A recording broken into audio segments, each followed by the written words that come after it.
Thời gian vừa qua, cả nước xôn xao về việc người Việt Nam nuôi Kumanthong, búp bê mang linh hồn trẻ em, thai nhi của Thái Lan. Người ta tin rằng nếu chăm sóc, chiều chuộng Kumanthong thật tốt, giống như đối với em bé thật, thì tài lộc sẽ đến. Và ngược lại, nếu làm Kumanthong Phật ý, sẽ phải đón nhận những cái kết kinh hoàng. Có trường hợp phải đánh đổi bằng cả mạng sống của chính bản thân mình. Đến mức Đài truyền hình Việt Nam VTV phải vào cuộc làm phóng sự dài kỳ về hình thức tâm linh này. Khi búp bê Thái Lan Kumanthong được bày bán tràn lan cùng với những lời mời chào thần thánh hóa, và nếu không thờ phụng Kumanthong thì hậu quả gì sẽ xảy ra? Thì nó sẽ phá việc làm ăn của mình.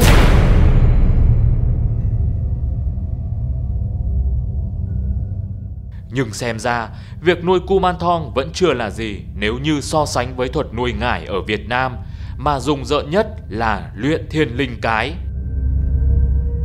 Vụ việc có thật này xảy ra cách đây 17 năm tại một tỉnh miền Tây Việt Nam. Một vị pháp sư sinh sống ở Đồng Tháp đã vô cùng lạnh lùng giết hại nhiều phụ nữ để lấy hộp sọ với mục đích luyện thiên linh. Khi sự việc bị phát giác thì nhiều nạn nhân đã mãi mãi không còn cơ hội quay trở lại dương thế. Vụ án ghê rợn mà người ta muốn quên đi thật nhanh lại một lần nữa tạo dư luận khi bộ phim Thất Sơn Tâm Linh đề cập tới câu chuyện năm xưa với những tình tiết gây ám ảnh người xem.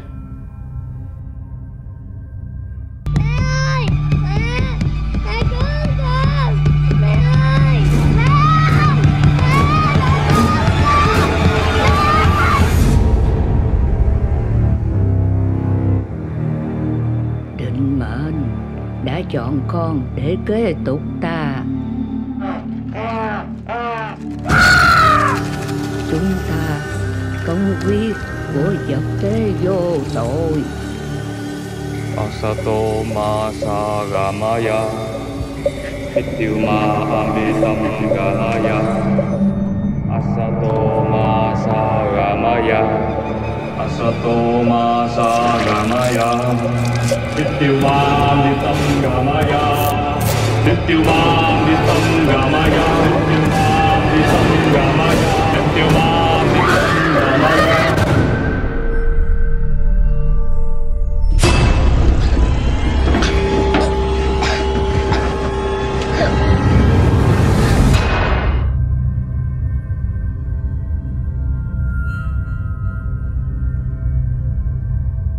Câu chuyện đó từng gây xôn xao dư luận ở các tỉnh miền Tây sông nước nói riêng và cả Việt Nam nói chung vì mức độ tàn khốc cũng như là máu lạnh của vị pháp sư kia. Chính vì lẽ đó đã khiến bước chân tôi có mặt tại tỉnh Đồng Tháp ngày hôm nay để tìm hiểu câu chuyện về 17 năm trước. Liệu câu chuyện đó có thực hay không? Tay pháp sư đó đã thực hiện nghi lễ như thế nào? Và mục đích của tà thuật đó để làm gì? Cũng như là hiện trạng vùng đất đó ra sao? Liệu còn sót lại điều gì không? Bây giờ xin mời các bạn hãy cùng tôi tới Cù Lao Tân Bình, huyện Thanh Bình, tỉnh Đồng Tháp để làm rõ sự thật.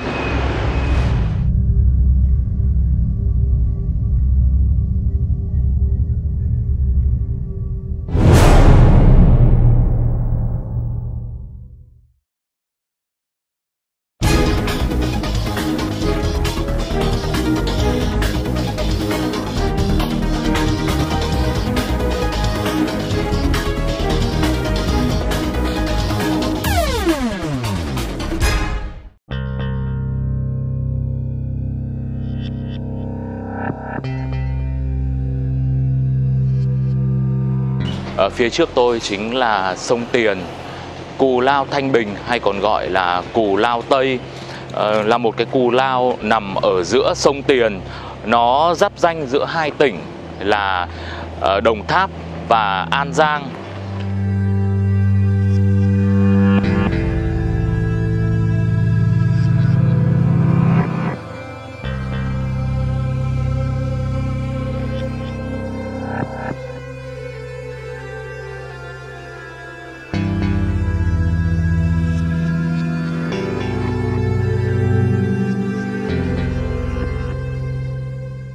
không phải ngẫu nhiên mà vùng đất này được gọi là huyện Thanh Bình, bởi vì thực sự cuộc sống, đời sống của người dân ở đây rất là hiền hòa và thanh bình.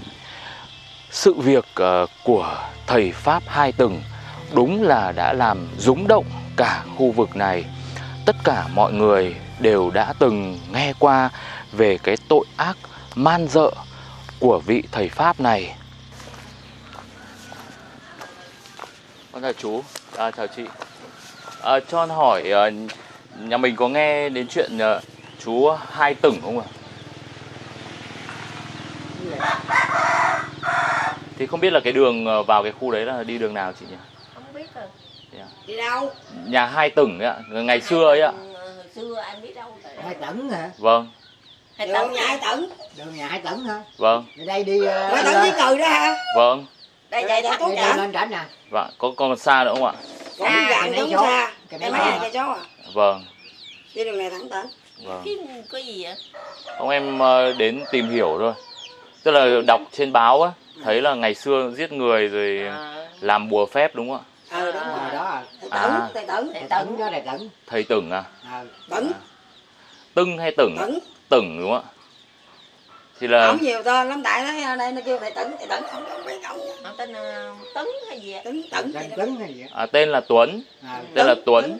Ở đây mình kêu thầy Tửng. Nhưng mà đọc bên người dân mình đọc là thành Tửng đúng không?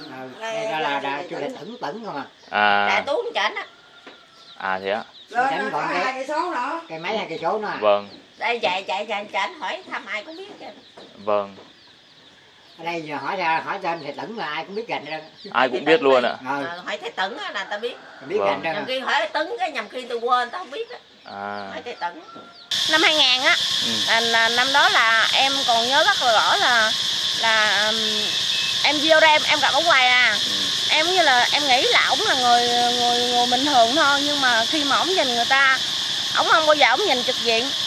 Ví dụ như ổng thấy anh vậy không, ổng đi lùm nhìn rất là đáng sợ. Nhưng mà khi mà đùng biết ra mọi chuyện là ổng giết nhiều người vậy đó. Nói chung sớm mai cũng sợ, cũng kinh hãi chứ.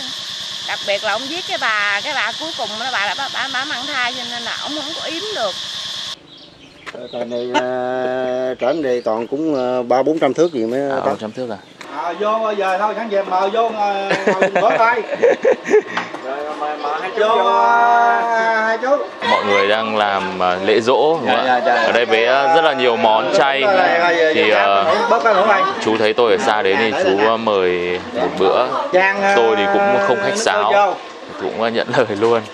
Thì, bởi vì tôi nghĩ rằng là thông qua bữa cơm thân mật như này thì sau đấy thì chú sẽ giúp đỡ được hơn.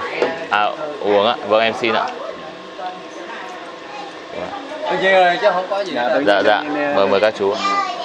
Ban ngày ở thôn quê, ban ngày nó dễ gì chứ ban đêm nó khó lắm. Sau khi nghỉ trưa thì chú cháu tôi, chú Tư Nhã đưa tôi ra thăm nhà của thầy Tửng năm xưa. Chú Tư ấy, thấy thầy Tửng ấy là không phải là người ở đây ạ? Thì đâu phải người ở đây, ở quê ở Cần Đăng. Sau mới có vợ về bên Thanh Bình bên đây nè, bên huyện Thanh Bình. Xong đầu đến đây thì mới bắt đầu cất nhà ở đây, ở khu vực ngay gần nhà chú đúng không ạ? Thì đến đây hỏi ông chú đó ở đây cất nhà. Vâng. Nghĩ lên này mới trị bệnh. Chỗ này chỗ kia rồi tính đường bà con gái nó mê tính nó theo nó. Bây giờ cắt ngay đây nè. Rồi đó cái đường này đường không có đường lộ. Đi cắt ngay đây.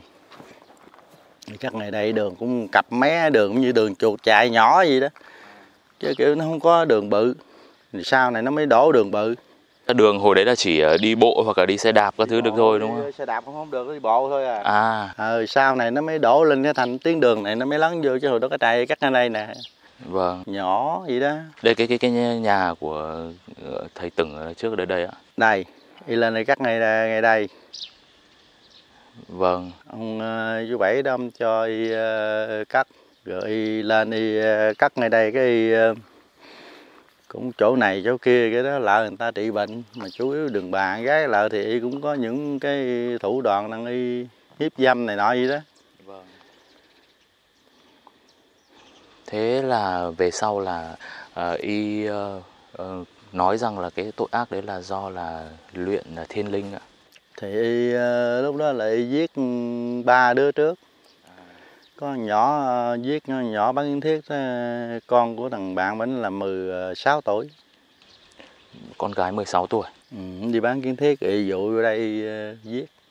Đi bán vé số đấy ạ. Y giết y chôn, nhà y cất, ví dụ nhà y cắt đây quay cửa lại xuống mé sông. Y chôn nhỏ đó là ngay chỗ cái cầu thang ngay đây, bước lên bước xuống gì đó, còn 2 đứa kia nằm cặp cái vách ngang hông, nhà y nhỏ.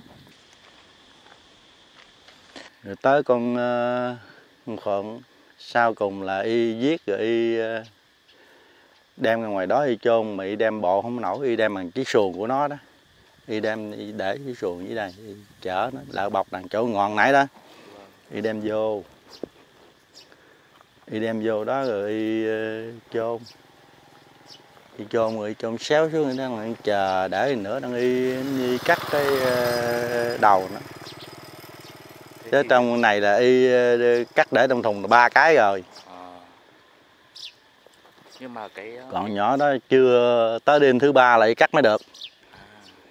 Mà mới có 2 đêm là mình dỡ ổ rồi, mình kiếm được rồi, mình mới bắt y. Tức là chờ thêm 1 ngày nữa là y sẽ cắt đầu để lấy cái hộp sọ của chị Phượng đây đúng không ạ? Lấy luôn Phượng đó là y lấy cái sọ luôn, y lấy về là 4 cái, mà y cuối cùng là y mới thành công được có 3 cái đó. Còn cái đó Phượng là bị phát hiện là y lấy không được.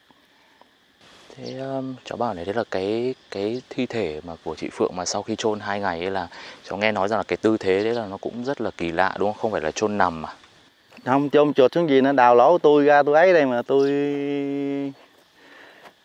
khi là bác sĩ rồi kia người ta cưa, người ta phẫu thuật, người ta thí nghiệm rồi đó.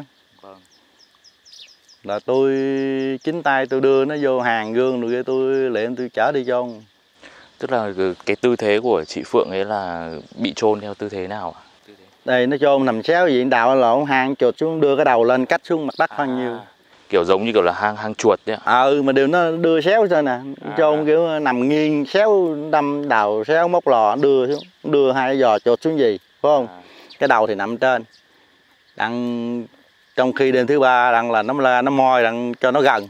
Nó moi đặng nó cắt ngang cái đầu là rồi. Này nó thủ đoạn nó ác lắm. Thế nhưng mà 3 cái hộp sọ trước ấy, của 3 nạn nhân trước là khi mọi người đến mọi người thấy mà mọi người cũng thắc mắc là ở đâu ra cái hộp sọ đấy, có ai thắc mắc không ạ? Có thắc mắc là như cái là đâu có ai đâu biết, trong cái phát hiện đó khi bắt nó rồi phát hiện đó là trong cái đó là biết nó giết người. Nhưng mà không biết nó là khi không biết nó chôn ở tại đây. 3 đứa nó chôn, đứa chỗ ngay cầu thang nằm ngang gì, còn 2 đứa nằm xéo gì. Lúc đó là công an bắt y rồi đó. Là thấy 3 cái sọ đó là mấy lấy cái lời khai của y. Lấy lời khai của y là đăng là 3 cái sọ này là đâu, là nó mới khai là nó giết. Cháu tò mò một chút chú Tư ạ, là không hiểu là thầy Tửng ấy, thầy nghĩ rằng là lấy cái hộp sọ để làm thiên linh ấy, thì là làm cái thiên linh đấy thì là có tác dụng gì nhỉ? Thì y cũng như lấy cái sọ đó đặng y đọc bùa chú, đặng y luyện thiên linh, đặng y có đặng y trị bệnh người ta, đặng có cái ấy này nọ, đặng sau khi này đặng người ta y là luyện thành công rồi mấy cái linh hồn đó đó là y đi đặng y đi đâu đặng y sai khiến nó làm. Cũng như mấy cái linh hồn đó đó, nó y sai nó, ví dụ y ở đây bởi có khi là y luyện là cái ước nguyện của y là y luyện đó là đặng như y thành công mấy cái linh hồn đó, đặng quan hồn nó theo y đó, đặng y ví dụ giờ muốn lợi nhà ông ẩu ông xài gì đó là cái linh hồn đó y sai khiến nó lại đằng trước, nó thăm dò rồi nó mới báo lại với y, thấy không? Nó báo lại với y cũng như là nhà ông đó làm sao vậy đó. Rồi y ta mới tin tưởng là y linh nghiệm, thấy không? Chứ nó đâu có gì đâu. Vâng. Này chú ở gần đây chú có biết rằng bởi vì cái thiên linh ấy là mình phải nuôi đúng không? Nuôi đấy thì là ví dụ người ta thầy Tửng ấy thì nuôi bằng như thế nào nhỉ? Nuôi bằng cách nào nhỉ? Thì y cũng như y lấy rồi, thí dụ y lấy đủ hết rồi là dắt đó y còn để trong thùng, y chưa có luyện được. Ví dụ y là luyện phải 4 cái phải không? 4 cái y chờ đặng y lấy ra đặng y luyện, mà lúc đó là coi như y chưa có thành công, y chưa có luyện được. Mới có 3 cái đâu luyện được. Y chờ 4 cái rồi bị 3 cái đó rồi y thu thập là đang bây giờ dụ người đang giết mà. Mà giết từ từ, giết lần từ đứa, thành thử ra mới được 3 đứa, tới đứa thứ tư thì bị phát hiện rồi dở trận rồi, đâu có luyện vọng gì được nữa đâu.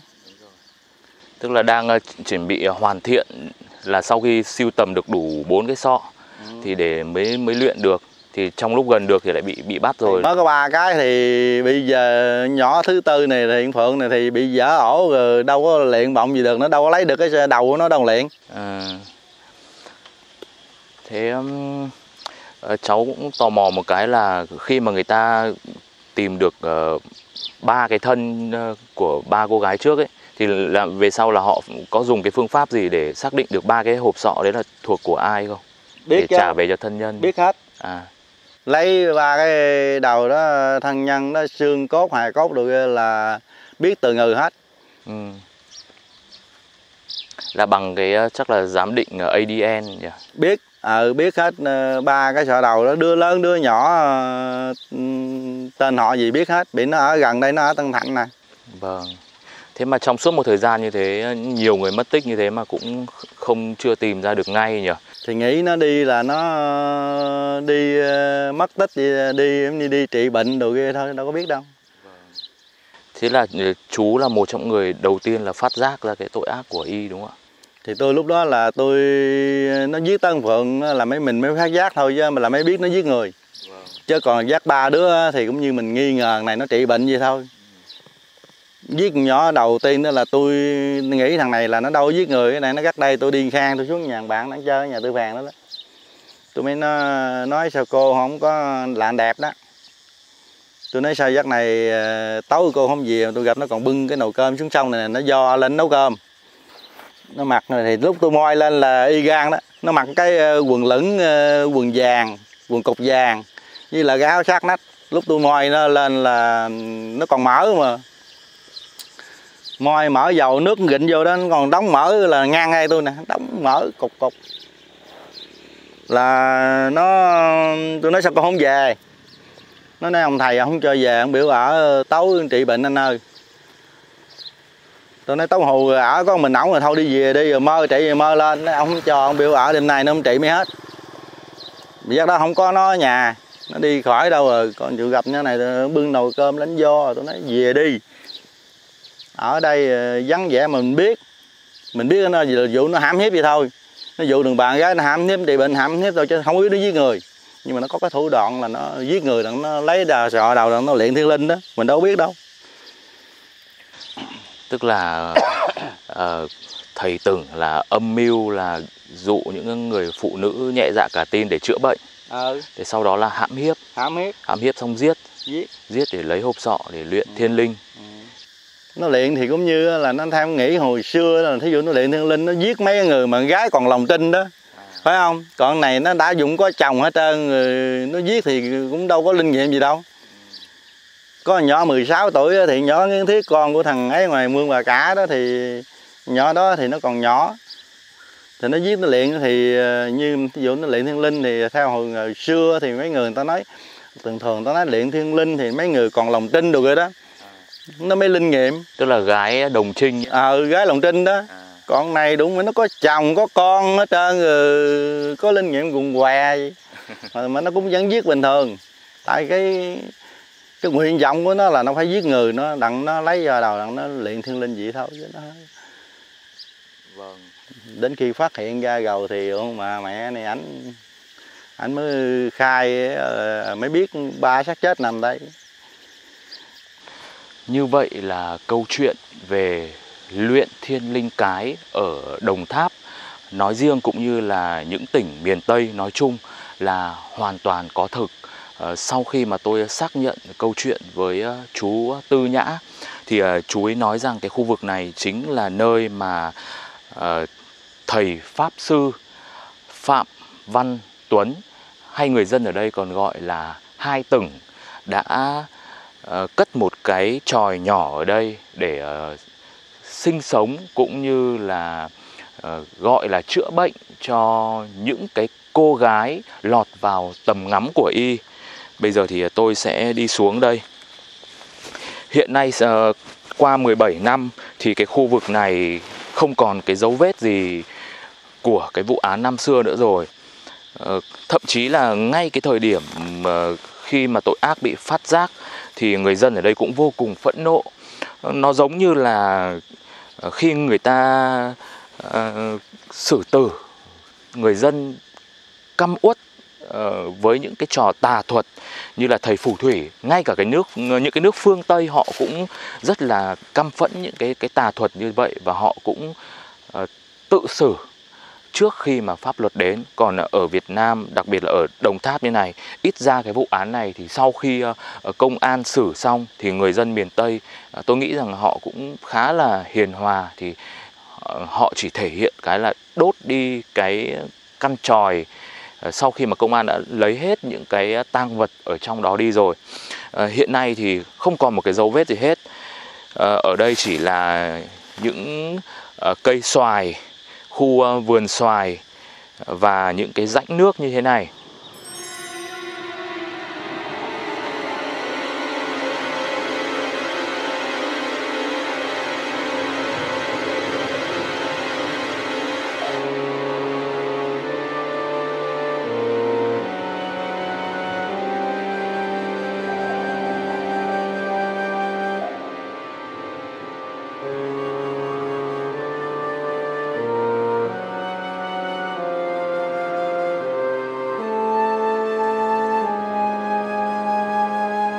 Chỗ mà ông miếng đất của ông Hai Tửng ông sống trước á, là ổng làm khi mà xung quanh nó bình thường hết trơn, nhưng mà khi mà chỉ có mình lên cái chỗ đó là trời sấm sét rất là nhiều, mà đã từng có một cái cây bị đánh, bị sét đánh ngay đó nữa.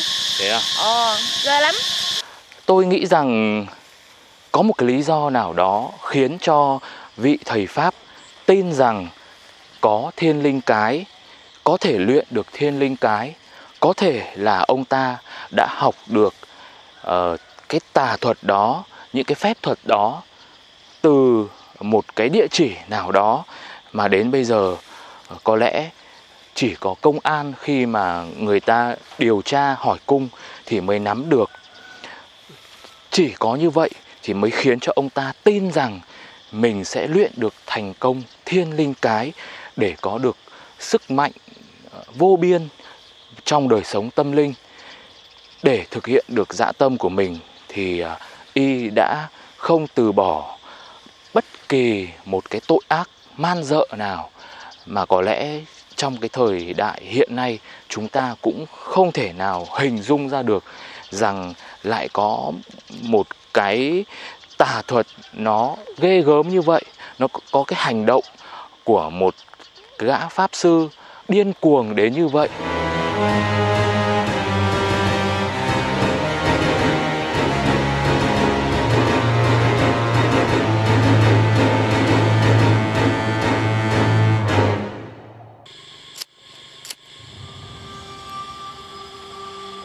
Bây giờ đã là đêm rồi.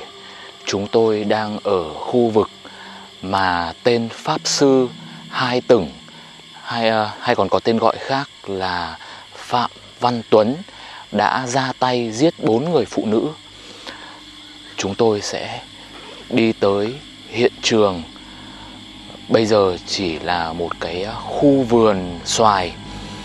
Các bạn hãy đi cùng tôi. Tôi sẽ hết sức là tĩnh lặng để xem là có một cái tín hiệu gì đó hay có một cái cảm nhận gì đó hay không. Bây giờ đi nhá.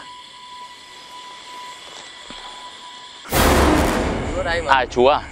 Cháu thấy đọc kinh cháu sợ quá. Chú Đại Bi. Chú, tại sao chú lại đọc kinh ạ? Chú Đại Bi, mình thành chú Đại Bi mà. Vâng, chú vừa đi vừa đọc à?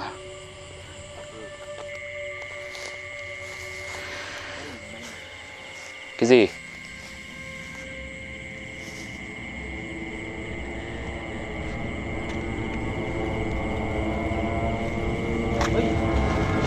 Gì đấy?